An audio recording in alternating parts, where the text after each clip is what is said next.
share the earth with us? You know, next time it's this close, will we still be around? That basically was the human angle. And that was the only reason, really, that Mars closest approach was such a big thing.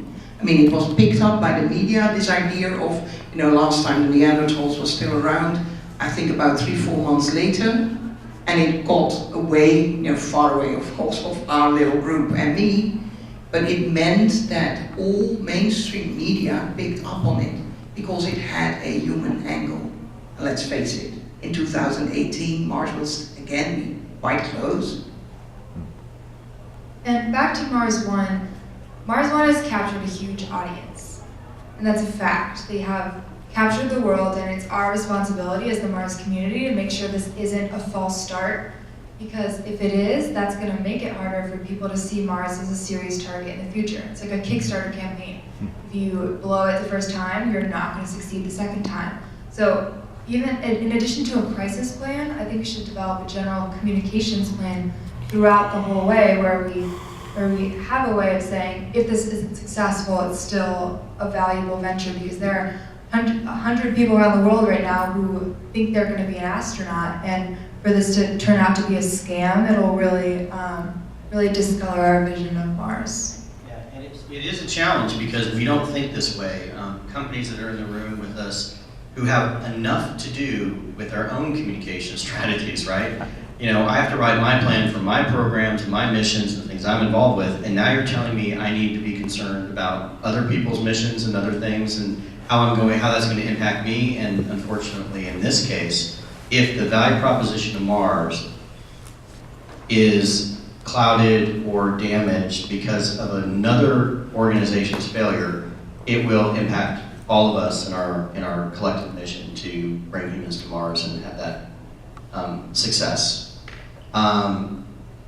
Chris, are we good?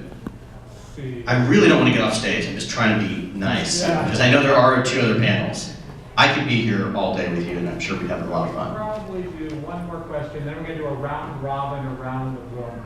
A lot of alliteration. A round robin around the room. Yes. You know, and then we'll probably have a little break when the food comes in. So why don't you do one more question, then we'll do the round robin. I mean, just to kind of reintroduce themselves. Oh, okay, very good. So, so I guess in the conclusion, a good concluding question is this. You know, we started the conversation on the idea of the promise, right?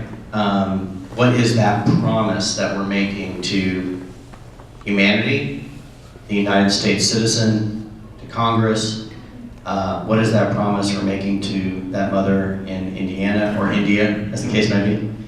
But what is that promise? And I'd like to kind of see if anyone can articulate what they think that promise is in a very short way. Yes? We will improve the quality of your life. That's very good. And we will push the boundaries of our knowledge consistently. Yeah. And I would argue that if you're going to convince, go this way. I'm not going to do it again.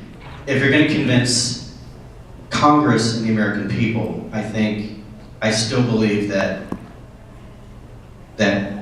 prosperity and human progress is a great message globally. And I couldn't help but pick up on what the 2 of you just said. Last week I heard a statistic at another meeting that for the first time in many generations, when they're asked, this is a poll that was done, when they've been asked, people will say that they don't believe that their children are going to have a better life than they have. That's here in the US.